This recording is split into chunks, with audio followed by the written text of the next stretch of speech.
Buenas tardes. Antes que nada, gracias por concederme esta entrevista. Me gustaría que le hablara de usted o de tú. No, pues háblame de tú para que nos podamos entender mejor aquí en esta entrevista. Ok, gracias. ¿Cuál es tu nombre completo? Mi nombre completo es Bulmaro Castellanos Loza. ¿Cuándo y dónde naciste? Nací en San Miguel del Alto, Jalisco, en 1944, el 23 de noviembre. ¿Qué fue lo que estudiaste y qué te llevó a ser monero?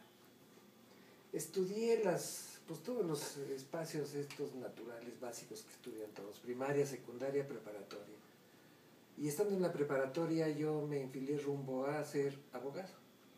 Pero en la UNAM, estudié leyes en la UNAM, pero estando en la UNAM yo ya hacía dibujitos, ya hacía caricaturas que hacía yo desde la secundaria para mí, nada más para mi consumo particular, pero ya me conocía yo que tenía yo una cierta habilidad para hacer monitos, hacer monigotitos. En ese tiempo yo dibujaba al Pato Donald, a la Mickey Mouse, pero también podía yo dibujar a algún maestro. Y eso me dio una cierta habilidad para hacer caricatura de personajes y me di cuenta que tenía yo también capacidad para hacer crítica.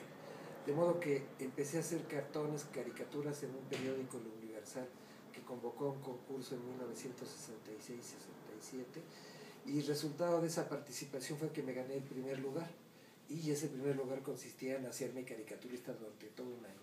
Y así fue como dejé leyes, dejé la carrera universitaria por la caricatura.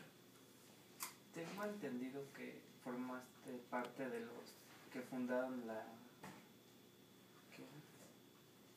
el sindicato de la jornada, ¿es cierto? Sí, el sindicato de la jornada, que es la continuación del sindicato del 1+1.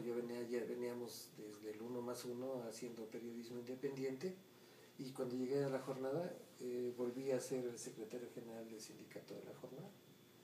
¿Y hay algún suceso histórico o algo que haya provocado algún suceso importante en el país que hayas criticado con tus dibujos? Pues ha habido muchos, ¿no? Entre ellos el más pintoresco, podemos decir, dentro del dramatismo que significó, fue el de la aparición del subcomandante Marcos en las montañas del sureste de Chiapas. La aparición de este peculiar guerrillero mexicano, guerrillero encapuchado, con 30 armas de veras y 60 armas de palo, fue muy espectacular para el país y para la sociedad, de modo que ese fue un suceso importante para mí como para el país, pero para mí como caricaturista porque me dio la oportunidad de hacer cartones sobre un político que no tenía rostro, un político que había conmovido a las estructuras políticas del país, conmocionó al presidente en turno, a la sociedad entera la puso a temblar porque pareció de veras que iba a haber una guerrilla, que iba a haber una guerra con el ejército. De hecho, durante unos días lo hubo porque el ejército fue con sus aviones y los bombardeó. Y este señor estaba encapuchado y fumaba pipa, era muy chistoso, hacía cosas con sentido del humor. Entonces armó a su ejército, como te digo, con 30 rifles de veras y los demás eran de palo, etcétera. Entonces había muchas cosas peculiares en este enfrentamiento con el Estado y yo como caricaturista no quise perderme la oportunidad de hacer humor sobre un personaje como este, que era un político que había conmovido las estructuras del país pero no tenía rostro. ¿Y hay algún presidente que hayas criticado más que al resto? No, a todos los he criticado por igual. Nada más que hay uno al que he criticado, al que por haberlo criticado me ha dado un premio, que es José López Portillo, en 1982. No porque lo haya yo criticado, eso es un decir mío, pero es el primer presidente que no obstante que yo lo haya dibujado tan feo durante tantas veces, finalmente su consejo de premiación de la Secretaría de Gobernación, que era en aquel tiempo el que daba los premios nacionales de periodismo, me concedía mi premio nacional de periodismo. Y además, él mismo, José López Portillo, en un encuentro, en un desayuno que tuvimos con él, varios caricaturistas, en respuesta a mis cartones espantosos que yo le hacía, me hizo una caricatura peor de espantosa que mis propios dibujos que yo había hecho. Porque este señor dibujaba también. Así que él se vengó de mí como en mi terreno, se metió en mi terreno y entonces me hizo una peor caricatura sobre mí. ¿Hay alguna forma en la que hayas participado en la matanza del 68?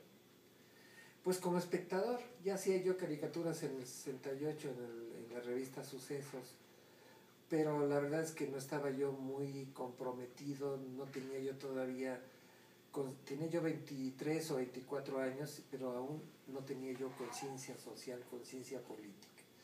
Yo adquirí conciencia política, conciencia social y hasta cultura a partir de los 24 a los 30 años.